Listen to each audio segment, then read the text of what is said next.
हे कृष्णा। जीव अपने आप को धोखा देता है।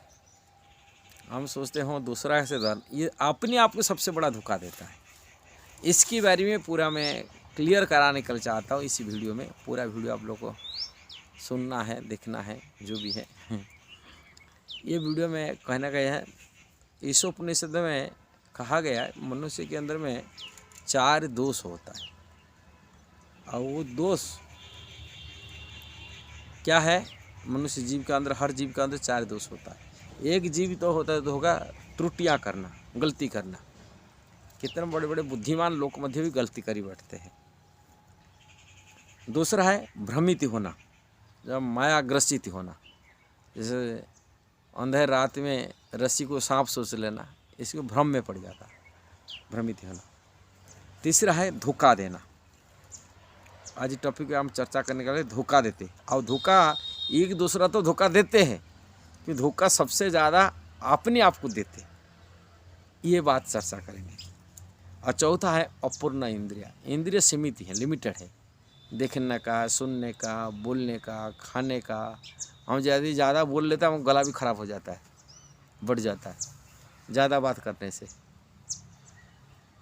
ज़्यादा खा लेते तो थोड़ी पेट की बीमारी भी पैदा कर लेते। किंतु यहाँ हम चर्चा करने के लिए जाते हैं, धोखा कैसा देता जीवात्मा। अपने आप को आपको धोखा देता है। दूसरा तो जीव चीटिंग करी, बोला हाँ हम दूसरा का धन छीन लिया, कि दूसरा को ठग कर करके ये करना, व्यवहार तो दिखाई देता है। जो अपने को धोखा देता है वो दिखाई नहीं देता है, पता भी नहीं चलता है जीव अपने को आप कितना धोखा देता है।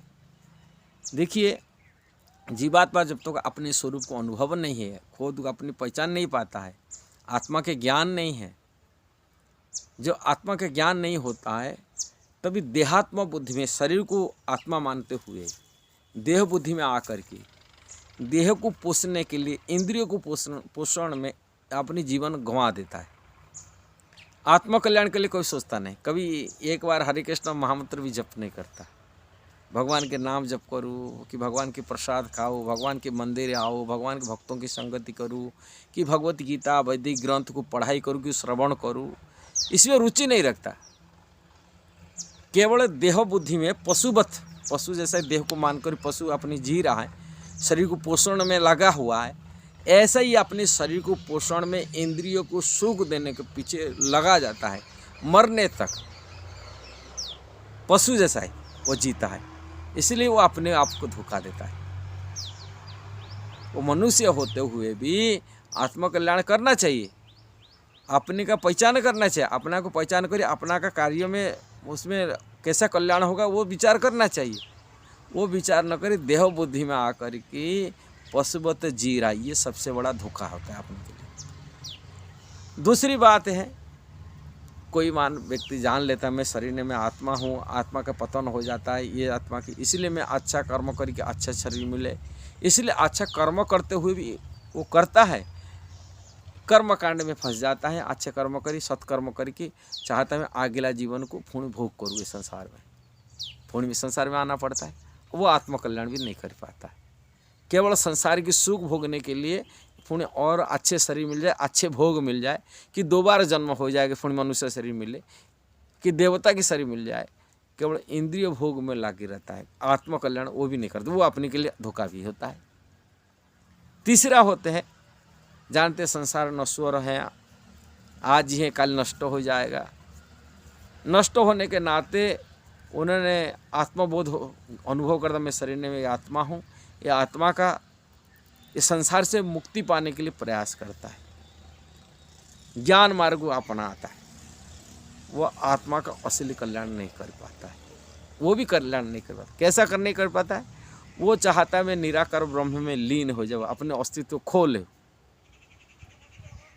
निराकार ब्रह्म ज्योति में लीन हो जाओ, ऐसा विचार करता है। ऐसे लीन करते तो मुर्दा जैसा हो जाता है, जड़वत हो जाता है, उसमें आत्मकल्याण कहाँ हो पाएगा? एकांतिक रूप में आत्मकल्याण नहीं कर पाता है। ये भी अपने के लिए एक धोखा है। तीसरा, जानता ही ये शरीर नहीं हूँ, मैं आत्मा हूँ, आत्मा ज्ञान प्राप्ति करने के नाते आत्मा कृष्ण का अंश है, परमात्मा का अंश है। कृष्ण का अंश होने के नाते कृष्ण भक्ति करने के लिए वो प्रयत्नशील होता है। किंतु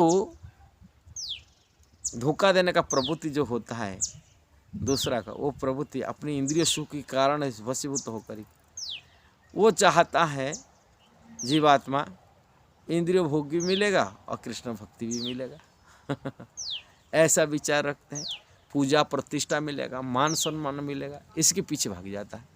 भक्ति करता है किंतु भक्ति के साथ साथ लाभ पूजा प्रतिष्ठा आशा में रहता है, वो भी एकांतिक कल्याण नहीं कर पाता। ये भी अपने के लिए एक धोखा है।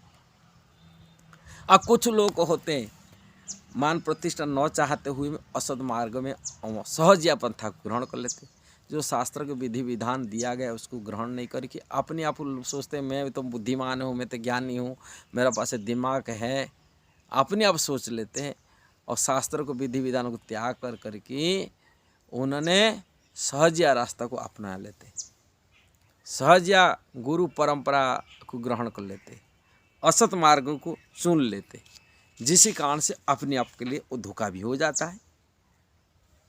इसीलिए ऐसा असत मार्ग, असंप्रदाय, अवैष्णव, सहजिया से बचना चाहिए। यदि आत्मकल्याण करने के लिए चाहते हैं एक प्रामाणिक वैष्णव परंपरा से प्रशिक्षित होना चाहिए, अशुद्ध भक्ति का मार्ग प्राप्ति करना चाहिए और कृष्ण को परम भक्ता परम मालिक की जान करके उनकी शरण में आना चाहिए।